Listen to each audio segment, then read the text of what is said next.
Hey, what's going on? It's Coach Ben from Online Soccer Skills. In today's video, I'm going to be showing you how to make a soccer academy. Last week we got a great question from one of the players that subscribed to our channel here. His name is Gian. He asked this question and I want to make sure that I have a very thorough video that walks you through this process. And this is something that I've helped thousands of players and parents with. I've walked them through this step by step over the last 8 years in my own private training academy. And this is what I do. I help them get into the club or the select soccer teams that they want to play for. But I have a very detailed process that I want you to follow. This way, when you want to try out for a team, you're extremely prepared. Now, I'm going to start off with number one. You have to identify yourself first. And really what this means is you need to know where you stand. So whatever team you play on right now, you have to know what level you're currently at. You can't just go try out for an academy or a club team if they are at a much higher level than you, if you don't think you're ready for that. So if that's the case, you have to train extremely hard. But there's lots of clubs and select teams that you could play for if you do the research. So what I want you to do is you just have to go on Google, and whatever city or state you're in, you can just type in, I live in San Antonio, Texas, so I would type in San Antonio club soccer teams or San Antonio select soccer teams. And right there, that'll pull up all the names of the clubs that I could potentially try out for. And from there, I want to figure out everything. I want to know how many teams are offered in each age group, if that club or select team is going to be going to college showcases. I want to know the tuition of how much it costs for each year of training. I want to know all the fees that I have to pay. And this is something that a lot of players and parents don't realize until they get into club soccer. They don't know the fees or how much it's going to cost. So it's something that they're not prepared for. But if you go online, you can find out all the information without having to talk to anyone. So I would recommend, before you do anything else, you have to identify yourself, know where you're at. This way you know what club teams or select teams that you can target. And then you do the research. So you go online, that'll take you just a few minutes. Try to figure out what teams are near you. For me, when I was younger, the club team I was on was a pretty good team, but I wanted to play for a better team. So what I did is I had to travel outside of my city. I had to make a bigger commitment to go play for a better team. But I didn't just blindly go up there. I had played against that team before.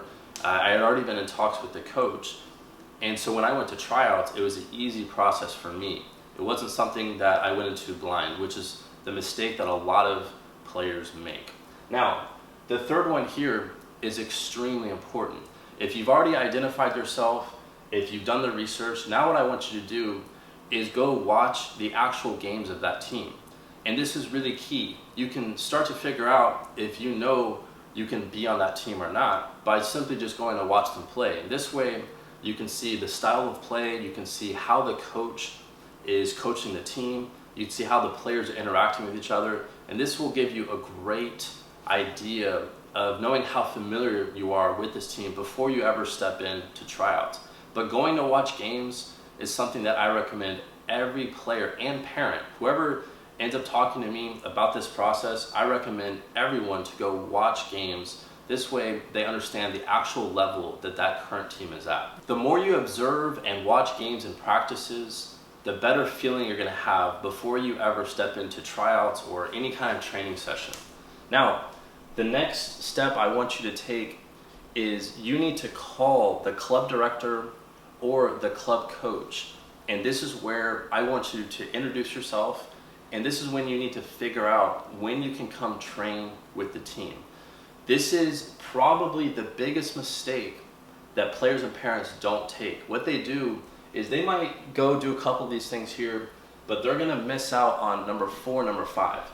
And when you don't call the club coach or call the director, you can't just show up. They're not gonna accept you that way. They have to talk to you, they have to be familiar with who you are before they accept you into one of their practices with the actual team that you wanna try out for. This part is extremely key. And if you are a player who's handling this whole process, you have to have the guts to pick up the phone and call. The other mistake I see a lot of families make is they won't call here, they will just shoot an email. And I will tell you, because I know a lot of club directors and club coaches, they get emails all day long. The last thing they want is another email. They would rather talk to you for a minute or 2 minutes over the phone and be able to figure it out. This way you can get the information quickly. If you just shoot an email, they might not send you an email back. Even if you call, they might not call you back, but if you're persistent, that's gonna get their attention. And the more persistent you are, the more they know that you wanna play for that team. So step number 4 is extremely critical. Now, step number 5, after you've called the club director, you've already figured out when they train, you want to train at least between 4 to 8 times before the tryout date. Typically here, tryouts are going to be at the end of May, or they're going to also have some tryouts for some select teams at the beginning of February. It really depends on what level it's at. So that's really 2 opportunities there where you can try out. If you don't do any of these steps and you just go to tryouts, no coach knows who you are. No players know who you are, so when you're out there, it's going to feel awkward not knowing anyone's name. But if you go practice between 4 to 8 times with the team, every player on the team is going to know you. They're going to know your name. You're going to know everyone else's name. The coach knows you. They know what position you play. And that gives you all the advantages you need before you step into tryouts. And tryouts, for most players, is a pretty nervous thing to do because they don't do any of these steps. They just go into tryouts. They put a lot of pressure on themselves to play well. And you have to perform well in tryouts, obviously, but the more you practice with the team, the more you know other players. If you've taken these correct steps here, you're going to give yourself the best possible chance before tryouts begin. And this is where it also comes back to identifying yourself. If you know what team you want to play for, when you call the club director, it's a pretty simple process because they can just tell you, hey, this is the right team for you right now. So when you go train with them, it's going to feel extremely comfortable. Now, what I want you to do, if there's anything on here that sounds confusing or it just doesn't make sense, I just want you to comment below. So comment below this video and let me know what questions you have.